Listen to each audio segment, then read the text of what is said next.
It was a Saturday night, and I found myself watching OG Rocket League videos while sipping on a cheeky cider. After securing my GC rewards just a week or so ago, I'd taken a week-long hiatus from Ranked. I then remembered about my side quest to hit GC 1 and 3s before the season ended. If you saw my video recently, I finished a solo queue grind on 1323 MMR. Since then, I dabbled into some more games and pushed up to 1346, so I thought, while I'm half sourced off cider, why not queue some 3s games? In typical Jack fashion, I had to spend a couple hours warming up, so I decided to queue both a Rumble and 3s tournament. To summarise how that went, I was eliminated in the first round of the Rumble match being paired with two toxic 2-2 wearing teammates, and then eliminated in the second, going against a team of 1600 players. Half my fault playing tipsy, but shh. Anyway, it was over to my first match at Deadeye Canyon and my confidence level was about a 2 out of 10 to start with. And boy, did I start the match on fire. Of course, in typical OCE fashion, I was paired with a 1300 player trying to carry their 1100 teammate, so knew that I had to adapt my playstyle to theirs. And boy, it does my head in sometimes playing with 1100 players and not knowing what they're trying to do. Of course though, I managed to try and clear the ball only to give it as a direct pass to the opposition who capitalized with the first goal of the game.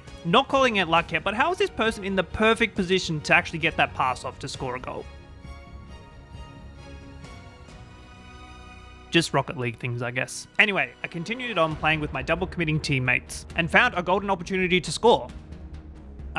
Pass. So all was looking somewhat hopeful in the world of Jack. But you know, in the world of Jack, it's never that simple. Both my teammates had committed for the ball and I decided why not, I'm going to commit for it too. Only to have it go right over my head and letting the opposition score the equaliser with just over a minute left in the game. Another minute had passed and I found myself in overtime, and as the sneaky snake that I am, found my opposition passing it directly in front of their goals, leading me to score the open goal to win the overtime game. Definitely not the prettiest game of Rocket League, but I was glad to secure that next lot of MMR, and thus it was over to DFH Stadium for the next game. I had to rub my eyes when first loading into the game. Seeing 1400 players in a lobby for the first time in a while? Madness. I was feeling a bit more confident going into the second game, knowing my teammates knew what to actually do. On the other hand, for my teammates, they had to deal with me, a washed up 1300 player. But hey, I know a thing or two, so I went on playing the game, and just after a minute, my teammate secured the first goal for the match. I knew that all I had to do was let them take control of the game and set up the plays that they wanted to, and I'd just adapt around them. I feel like that's been a majority of my Rocket League career anyway, but I'll also admit I have quite an unpredictable playstyle and understand why my teammates can get frustrated at me from time to time. Oh well, that's me. And as the kickoff timer went down and I went up to cheat for the ball, my teammate actually capitalized with the second goal for the game, watching my opponents just not go for the ball. I also had the feeling we had the game in the bag as the opponents started to throw water saves at each other. I'll also let you know that I had my text chat turned off to focus on my gameplay. However, I feel like there was something or a heated discussion definitely going on in the chat whilst I had it on mute. Not only that, but each of the 3 players then went AFK throughout the game. So I thought, why not? I'm going to capitalize on getting my extermination numbers up in my stats, and spent the rest of the game demoing the players.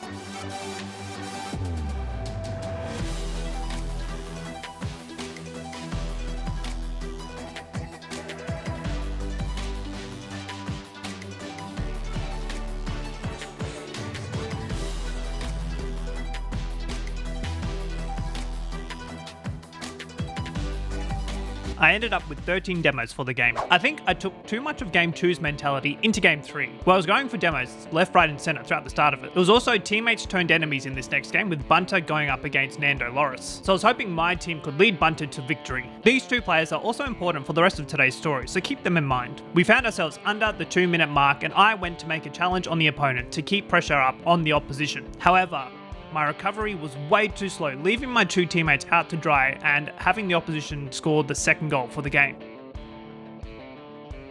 There was a collective sense of urgency amongst my team, so we were literally going for the ball at any chance we could. And just like that, Lando and Bunter had that chemistry from last game, allowing Bunter to score a goal for our team to get back into the game. The next 45 seconds of this game literally had me wanting to throw my controller at the wall, receiving a perfect pass from Bunter, but hitting the crossbar as I went for the shot. Oh, why do I do this to myself sometimes? And with 10 seconds left, had a golden opportunity to capitalize and absolutely stuffed it up, causing my team to lose the game. Alright, no moping here. Over to Beckwith for the next game. I told you, the Bunter-Lando chemistry is too strong and I found myself up against both of them in my 4th game. And oof, Game 4 was really hard. I really just did not have any chemistry with my two teammates and knew it was going to be a struggle to even stand a chance. Of course, my teammates and I had hit the crossbar a little too many times in the first minute of the game. Of course, the alcohol was working quite well with my mechanics, completely stuffing up my landing and bumping into my teammate Timmy all in the space of 10 seconds, and allowing for the opposition to score the first goal of the match, with just over a minute left in the game. And from there, it didn't get any better at all, leaving me on a 2-game losing streak. From this loss, I was actually down 1 MMR from when I started the session, so knew I had to queue just one more game to actually get a win back. Remember the Bunter-Nando chemistry? Random clip, I thought this was pretty cool in free play.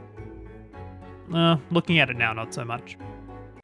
What did I tell you about the Bunter-Nando chemistry? It continued on in Game 5, and they were both on my team now. So I thought to myself, surely we have a chance of winning this game. I mean, I couldn't finish the session off 1 MMR lower than what I started with. That's just not right. And just like that, Nando scored the first goal in the opening 10 seconds of the game. So I was like, okay, we've got this. Here I was though, not even contributing to the team and getting beaten to the ball every second. I knew I had to step up the gameplay to support my team. And obviously, doing stuff like this really didn't help.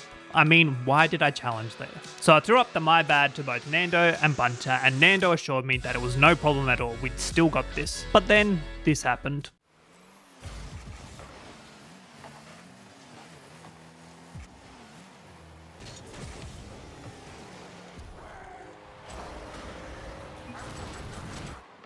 Thanks Nando and Bunter. And friends, it just kept tumbling down. So much that one of my teammates decided to throw up the forfeit. I thought, no, we can still do it. 2 minutes left, 2 goals down. Let's really just focus up and get this win. Locked in and knowing we had to secure the next 2 goals to equalize, went on a demo heavy chase. I feel like I should title this video Demo Haven, and got a nice demo to leave the net open for Bunter to capitalize on, scoring our second goal for the game. With over a minute to go, one of the opposition players suddenly disconnected from the game. I had a slight feeling they weren't getting along with their teammates and may have rage quit, but again, I didn't have my text chat on to see what was going on in the chat. Either way, I knew it was an opportunity for us to actually win the game. And as the cheeky menace that I am, assigned myself as the demoer for the rest of the game, leading to us tying up the game.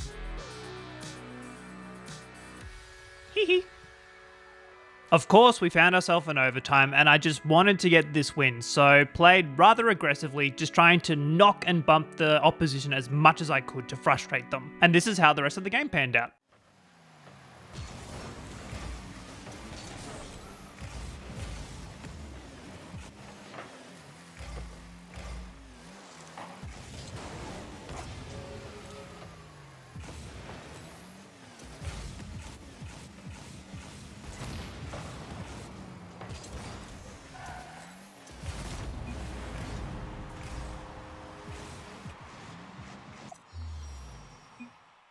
A little cheeky, but that's what you gotta do in competitive, and finished off the session with an MMR of 1356. As the season gets closer and closer to the end, will I hit GC? Probably not, but let me know down in the comments if you'd like to see this journey continue one last time before the season does finish. Who knows, maybe I look to actually find some teammates to grind season 10 with, but that means I've got to make friends, and I don't know how to do that. Anyway, that's all for today's video. I'm Jack, and I'll see you next time.